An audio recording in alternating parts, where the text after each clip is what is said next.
κινητό, διάβασμα, ώρα επιστροφής, ρούχα, δωμάτιο. Και ξαφνικά μία σήμαντη αφορμή μετατρέπεται σε τεράστιο καυγά. Γιατί στην πρώιμη εφηβεία συμβαίνει μια σημαντική αλλαγή στη σχέση γονέα-παιδιού. Ο γονέας εξακολουθεί να αισθάνεται ότι πρέπει να καθοδηγήσει και να προστατεύσει το παιδί του. Ο έφηβος όμως αρχίζει να λέει: θέλω να αποφασίζω εγώ.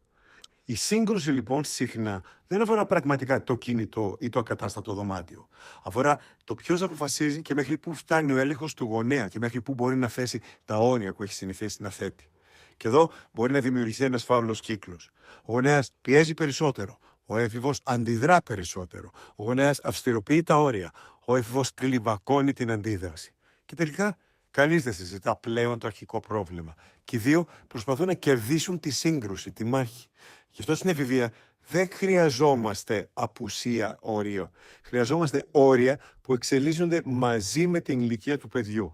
Αντιλαμβανόμαστε με ευελιξία ότι το παιδί μας μεγαλώνει, έχει ανάγκη διαφορετικά πράγματα και εμείς είμαστε έτοιμοι να κατανοήσουμε αυτές τις νέες ανάγκες.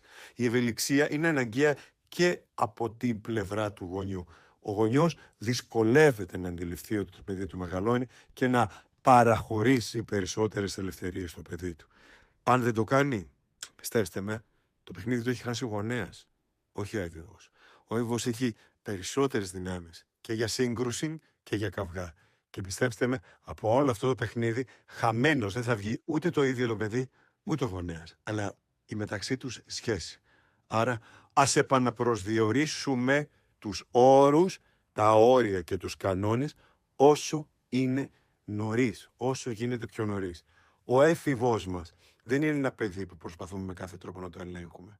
Ας επιδιώξουμε να κατανοήσουμε τις αλλαγές που υπάρχουν ή που βλέπουμε μπροστά μας και να φροντίσουμε να ακολουθήσουμε τις ανάγκες και να ακούσουμε το παιδί μας.